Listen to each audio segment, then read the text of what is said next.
Muy bien, y vamos a darle entonces la bienvenida a Cecilia Baroni, nuestra psicóloga, que nos viene a hablar, ya lo hemos anunciado ayer, lo anunciamos hoy, los adolescentes, la sexualidad y la comunicación que tenemos que tener con ellos. Bueno, en ese momento en el que las hormonas se desordenan, los chiquilines crecen, empiezan a tener cuestionamientos, dudas y también deseos, ¿no? Cómo abordar el tema de la sexualidad con el tema del pudor, de la vergüenza y con el propio rechazo que en muchos casos los adolescentes sienten hacia sus padres, ¿no? Los modelos un poco con los que tienen que romper justamente por la edad por la que están pasando. Ceci, ¿cómo andas? Muy bien. Bueno, y también hablando de esto y siguiendo con lo que veníamos de la vez pasada, los padres también tienen que hacer su propio duelo con sus hijos en esto de que no les quieran contar o no quieran contar con ellos, ¿no? Entonces, sí, se arma ahí un cortocircuito interesante. Pero bueno, para poder situar el tema de la sexualidad, que no solo el tema, hoy lo vamos a hablar con la adolescencia, ni que hablar que tiene que venir desde antes, ¿no? No es que somos solamente un corte y de repente en la adolescencia nos ponemos a hablar. No, es que claramente hoy lo decía Gonzalo, si uno aborda a un adolescente a los 13 años, a los 14 años, para hablarle de sexualidad si nunca le habló antes, es como, ¿qué me vienes a decir? Claro, lo que pasa es que ahí tenemos que poder primero recordar que la sexualidad no es el sexo. Entonces, hasta la adolescencia, el registro de los niños, digamos, y de los púberes no es como el de los adultos. Claro. Y realmente es de sexualidad. ¿Qué quiere decir eso? Que el registro del placer pasa por muchos lugares y por la exploración y por entender, digamos, también qué es lo que le pasa y qué es lo que siente. Y que no es en el código de los adultos. El adulto va a ir enseñando a ingresar a un mundo que en el mejor de los casos sea por el buen camino, porque también sabemos que hay adultos que invaden y no enseñan y no acompañan, ¿no? Ese también es un lío que se le genera a los adolescentes, porque a veces hablamos de la adolescencia y de los padres como si fuera una relación o conflictiva, que sería dentro de lo más saludable. Cuando no hay una relación así, también puede haber otras, porque los adolescentes muchas veces si no quieren hablar con los padres es porque capaz que también tienen padres muy represores, ¿no? Y que no son abiertos al diálogo. Ahí hay como una posible explicación a cuando un adolescente rechaza que el padre le venga a hablar de cualquier tema, en este caso estamos hablando de la sexualidad. Sí, totalmente, o sea que a veces, por eso, ahí, vieron cuando yo decía la vez pasada, hay todo un ejercicio que tenemos que hacer los adultos de autocrítica, que también es muy doloroso, que tiene que ver con, bueno, cuál es lo que yo le estoy transmitiendo y que le transmití hasta ahora. Claro, ¿cómo he sido? Porque si yo desde que es chiquito le transmito, por ejemplo, que todo lo que tiene que ver con la sexualidad, que repito, no es lo mismo que el sexo, sí. En general les hablamos a los niños desde un registro de sexo, no de sexualidad, y de represión, que quiere decir entonces que muchas veces lo ponemos en una cuestión de asco, de que eso no se habla, no te toques, de que no se compara, de que cómo te vas a tocar, etcétera. Claro, en realidad el crecimiento viene acompañado ya de lo que a veces nosotros en psicología llamamos represión. Claro. Entonces, ¿qué ganas tenés de hablar con él? Es más fácil hablar con amigos, que a veces es mucho más llano y mucho más natural el diálogo, porque me entienden y puedo hablar de un par a un par. Bien. Y eso a los padres les duele también, porque perdés ese lugar donde, sobre todo a los padres que capaz que queremos tener un diálogo y nos ponemos desde otro lugar, porque sí, no entendemos. Claro, y que además, por más padre represor que haya sido X, o sea, desde su fuero interno no fue con mala intención, no fue por hacerle un daño a su hijo, más allá de que, bueno, lo puede haber hecho, ¿entendés? Entonces, claro, el padre se siente rechazado, en este caso el ejemplo del padre que acompañó la sexualidad del hijo con represión, y claro, no entiende nada. Una de las cosas que te quería preguntar respecto al abordaje del tema de la sexualidad y después del sexo con los hijos es, claro, si esto ya viene de una manera natural en la familia, no tiene que haber un momento de solemnidad para abarcar el tema, ¿no? Que es lo que justamente pasa cuando no se trató de manera natural. Entonces, a ver, hoy te voy a hablar de cómo cuidarte para que no te embaraces. Entonces, eso es como un momento de solemnidad que se da generalmente cuando no hubo como un tratamiento de ese tema a lo largo de los años de manera natural. Claro, y tiene que haberlos. Igual, o sea, tiene que haber momentos de solemnidad. Está bien, bueno. Bien, porque a veces uno dice, bueno, no querés hablar conmigo, vamos al ginecólogo, y capaz es el primer momento, con alguien hay que hablar de cosas que no se hablan y que uno está preocupado y quiere. Pero bueno, esa es una primera cosa. Cuando la sexualidad la llevamos al sexo solamente, seguramente lo que prime tenga que ver con los miedos y con todo lo que se actualiza en función de embarazos y cuidados y enfermedades, etc.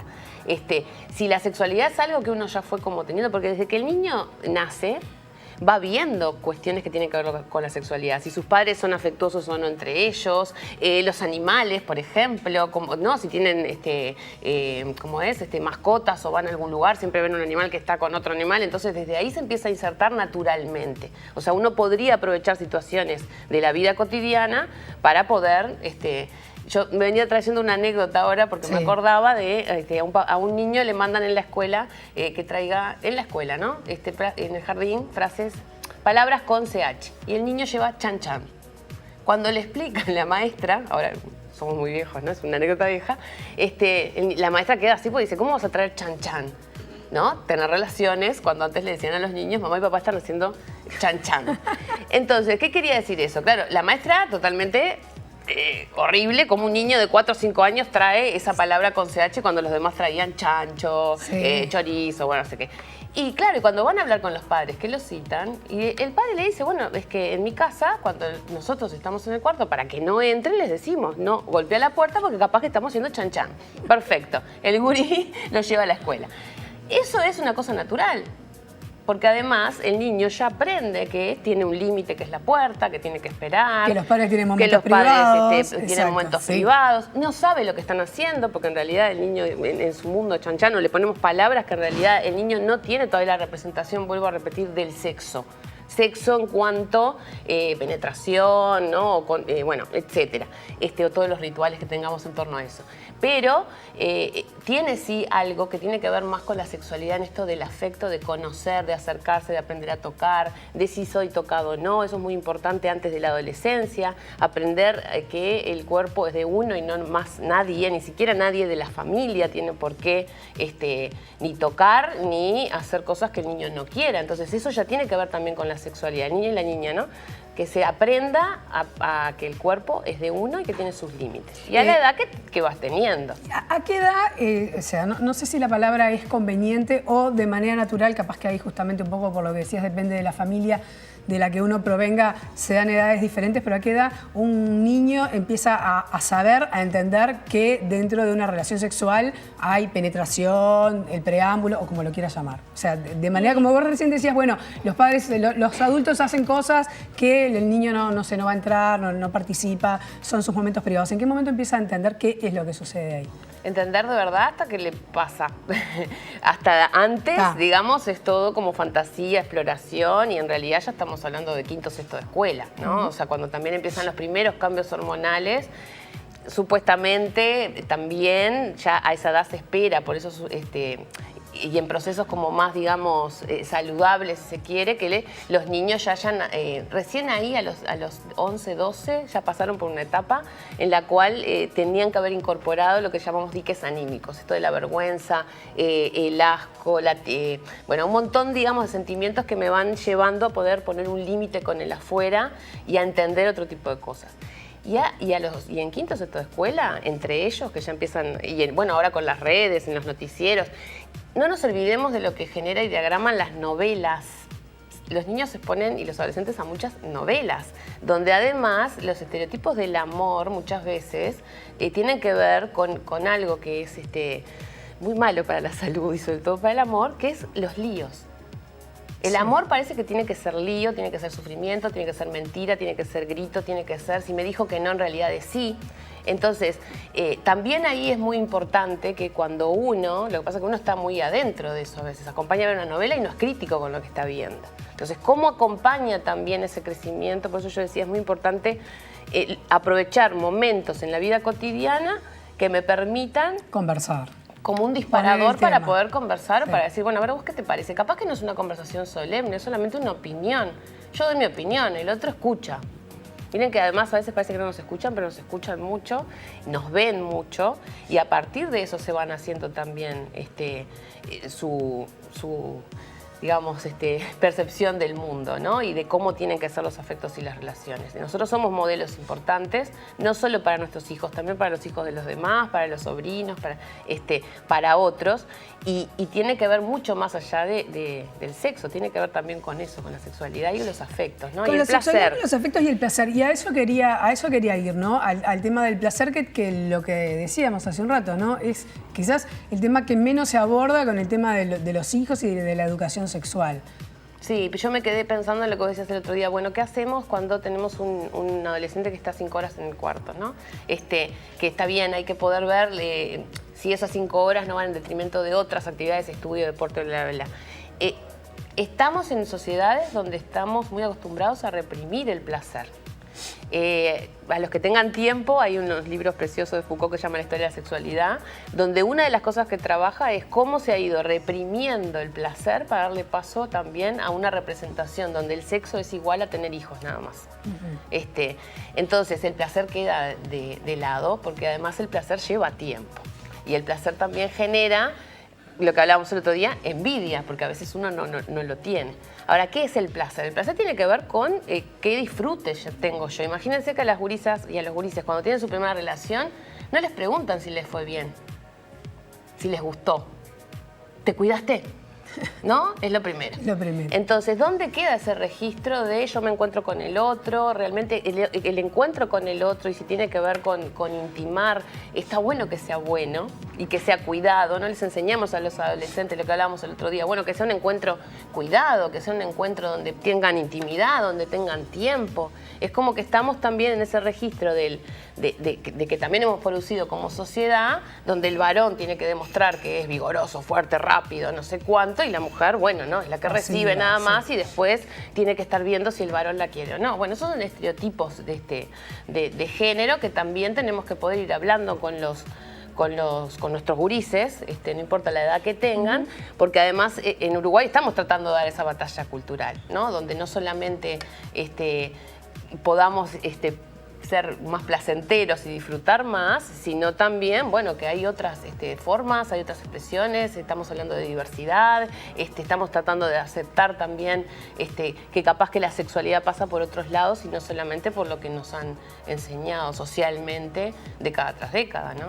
Claro, después hay otros temas que vienen, digamos, son como otras patas del asunto que imagino, no sé, a padres con adolescentes. Claro, ahí lo cultural diferencia bien al varón de la nena, ¿no?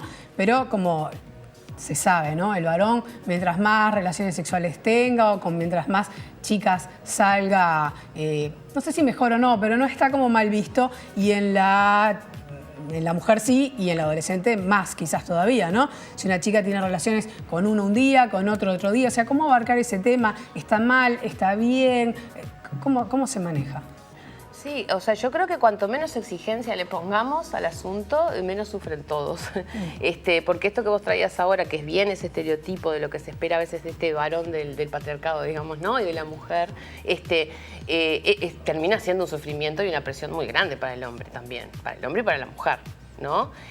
Cuando en realidad tendría que poder ser de otra forma. Y todas estas cosas que no son bien resueltas en la sexualidad, después se expresan, hablábamos hace un ratito, fuera de cámara, en todo lo que a veces le trasladamos de nuestras propias frustraciones. Entonces ahí sí el sexo, ya no la sexualidad, el sexo pasa a ser un asco, pasa a ser un tabú, pasa a ser de lo que no se habla, pasa a ser un trámite. Lo tengo que hacer porque, bueno, y si no, ¿qué hago? ¿No? Sí, una descarga. Exacto, ¿no? Entonces, bueno, cómo recuperar también ese placer también tiene que ver con reencontrarnos con nuestras historias, en esto que decíamos también de cómo fuimos creciendo en relación a lo sexual y cómo fuimos creciendo y haciendo cosas para sanarnos, porque no olvidemos que como es tan reprimido y tan tabú, en general, lo que hacemos es ir acumulando vergüenza, ir acumulando, no sé, muchas frustraciones, depresión también, mucho alejamiento de este sentimiento de placer, y en realidad se va generando como una cuestión muy displacentera, ¿no? Y donde aparece después, sí, claro, después vemos en las películas algo que sí tiene que ver y que está muy alejado de lo mío, y que también entonces se genera como ese espejo donde yo no me reconozco en esa sexualidad. Al contrario, la cierro, ¿no? Hay que enseñarles a los adolescentes, hay que hablar también del tema de contener los impulsos, o todo vale, ¿no? Pregunto. Sí, a ver, no olvidemos que también las relaciones sexuales, como en todas las relaciones, son relaciones de poder, ¿no? Y hay que enseñarles todo, inclusive cuando una relación está mal, porque es por ejemplo, una edad grande, ¿no? Un adulto de 18 con una gurisa de 13 se puede considerar una relación de abuso, ¿verdad? Sí. Entonces sí, claro, hay que enseñarles y hay que hablarles de todas estas cosas porque tiene que ver con el cuidado y con el respeto. Y con esto, por eso yo marcaba esto de salir de la novela o telenovela mexicana, argentina.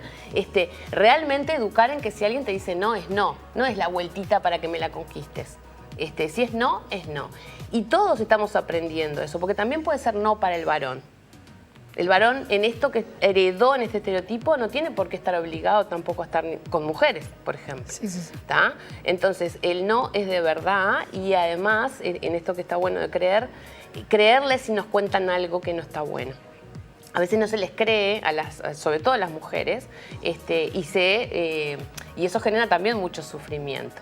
Y cuando pasa algo, y sobre todo en la sexualidad, que pueden pasar muchísimas cosas, y no solo experiencias gratas, sino que no tanto, bueno, creer y apoyar y ver cómo se puede salir.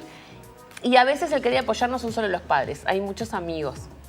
Sí, Hay otros grupo de referentes, pares, sí, que es importante. Sí, sí, no, y como hoy decíamos, no todo el mundo tuvo algún padrino, una tía o un hermano mayor, qué sé yo. Otros Contar referentes con que no alguien. siempre... Contar con alguien. Cecilia, la seguimos, muchísimas La gracias. seguimos.